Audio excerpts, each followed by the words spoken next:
Part की शुरुआत वहीं से होती है जब ईजुन यून को बताता है कि वो चाइल्ड को पसंद करता है। तो ईजुन कहता है तो मैं क्या करूँ, हाँ चाइल्ड क्या फील करती है ये ज़्यादा इम्पोर्टेंट है। तो ईजुन कहते हैं अच्छा तो तुम्हें ऐसा क्यों लगता है कि चाइल्ड तुम्हें पसंद करती है, क्या उसने तुम्हें कन्फेस किया है जो तुम इतने कॉन्फिडेंट हो।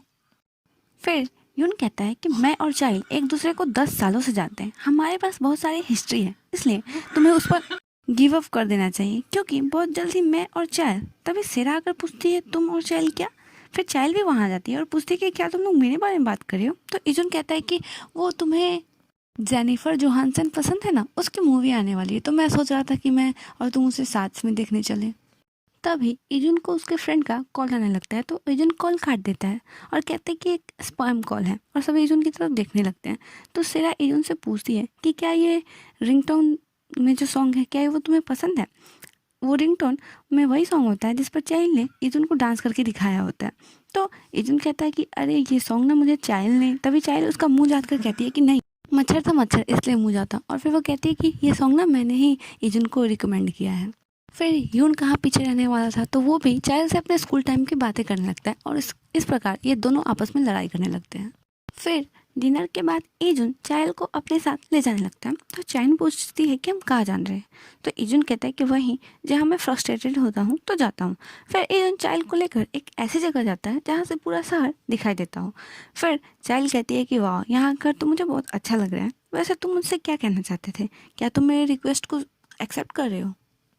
तो इजुन बहुत ही सीरियस होकर चाइल्ड से पूछता है कि चाइल्ड तुम यून को पसंद करती हो, तो अगर उसने तुमसे पूछा तो क्या तुम उसे डेट करोगी। तो चाइल्ड कहती है कि ऐसा कभी नहीं हो सकता, यून तो मुझे सिर्फ अपना एक दोस्त समझता है, वैसे भी मैं उसे पसंद करती हूँ पर मैंने कभी भी उसको डेट करने के बारे में नहीं सोचा है। तो इजुन पूछता है कि आखिर तुमने ऐसा क्यों नहीं सोचा। तो चाइल्ड कहती है क्योंकि मैं अपने एक अच्छे दोस्त को खोना नहीं चाहती और मैं उसकी गर्लफ्रेंड तब बनना चाहूँगी जब मैं किसी अच्छे पोजीशन पे होंगी। अगर मैंने उससे अभी डेट किया तो लोग समझेंगे कि हमारी जोड़ी अटपटी है। तो इजुन कहता है कि सही कहा, तुम दोनों साथ में बिल्कुल भी अच्छे नहीं लगते। फिर इजुन बहुत ही सीरियस होकर कहता है कि चाइल्ड तुम कुछ अच्छा डिजर्व करती हो। तो चाइल्ड इजुन से पूछती है कि क्या तुम यून को पसंद नहीं करते हो, है ना। तो इजुन कहता है कि चाइल्ड तुम एक बहुत ही ज़्यादा अच्छी एक्टर हो, जब भी तुम एक्टिंग करती हो तुम बहुत ही ज़्यादा अच्छा करती हो, इसलिए तुम्हें कभी भी खुद को कम आंकने की ज़रूरत नहीं है। उसके बाद वो चाइल्ड को कहता है कि चलो मैं तुम्हें तुम्हारे घर छोड़ देता हूँ, बहुत ही ज़्यादा रात हो चुकी है। फिर इजुन उसे छोड़ने जा रहा होता है तो इजुन को फ्लैशबैक आते हैं कि चाइल्ड बचपन से ही एक अच्छी एक्ट्रेस बनना चाहती थी और इजुन ने बचपन में भी उसे कहा होता है कि जब तुम एक्टिंग करती हो तो तुम शाइन करती हो एकदम सन की तरह। फिर सीन शिफ्ट होता है और इजुन को उसकी कंपनी में बुलाया जाता है जहाँ उसकी हेड उसे वहाँ बुलाई होती है और वो उसे कुछ दिखाती है जिसे देखकर तो इजुन के होश ही उड़ जाते हैं। वहाँ पर न्यूज़ चल रही होती है कि इजुन एक गे है, क्योंकि बार में जब इजुन का फ्रेंड उसे बाइट कर रहा होता है तो वो वाली पिक वायरल हो जाती है। उस पिक को देखकर इजुन के तो होश ही हो जाते हैं और उसे अपनी इज्जत लुटी पिटी दिखने लगती है। फिर इजुन उस महिला को कहता है कि मैम आपको तो पता है ना कि जब जेसियोंग ड्रिंक कर लेता है तो उसे मिल्क चाहिए होता है, और इन महिला को भी पता होता है कि इजुन एक वेम्पायर है। तो वो कहती है कि हाँ मुझे तो पता है पर दुनिया वाले नहीं जानते कि तुम लोग एक वैम्पायर हो और ये पिक वायरल हो चुकी है, तो इस कहानी को ख़त्म करने के लिए हमें तुम्हारी फेक डेटिंग की र्यूमर्स फैलानी पड़ेंगी। तो इजुन कहता है कि फेक डेटिंग के र्यूमर्स क्यों। तो वो महिला कहती है तो तुम क्या चाहते हो कि मैं दुनिया वालों को ये कहूँ कि तुम्हारा दोस्त ड्रंक हो गया और उसने तुम्हारे नेक पर किस कर लिया।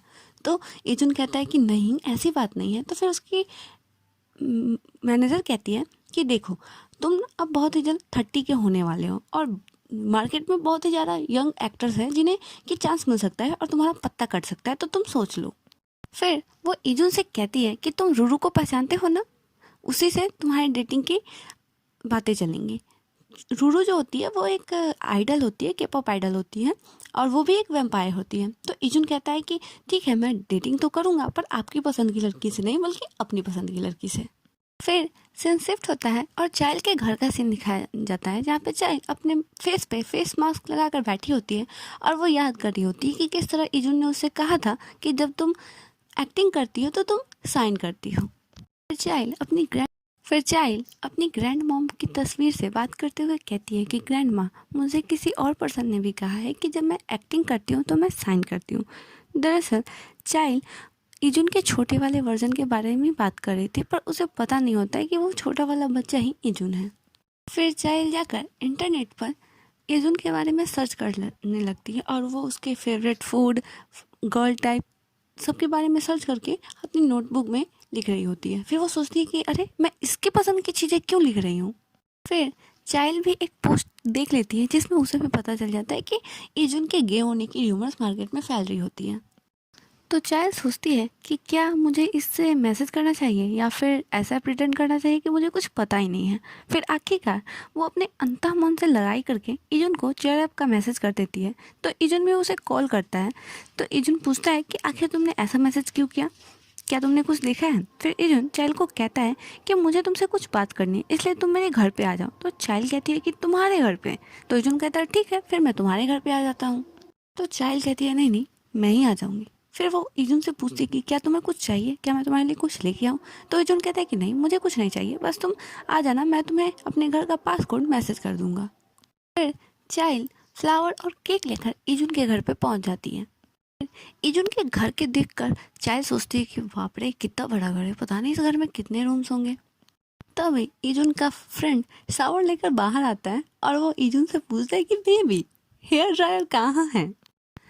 ईजुन के दोस्त को ऐसी हालत में देखकर तो चाइल्ड के होश ही उड़ जाते हैं और ईजुन बेचारा हमारा दिल टूटा आशिक बस एक ही गाना गा रहा होता है। मन करे दोस्त ने वो काम किया है, उम्र भर का गम हमें इनाम दिया है।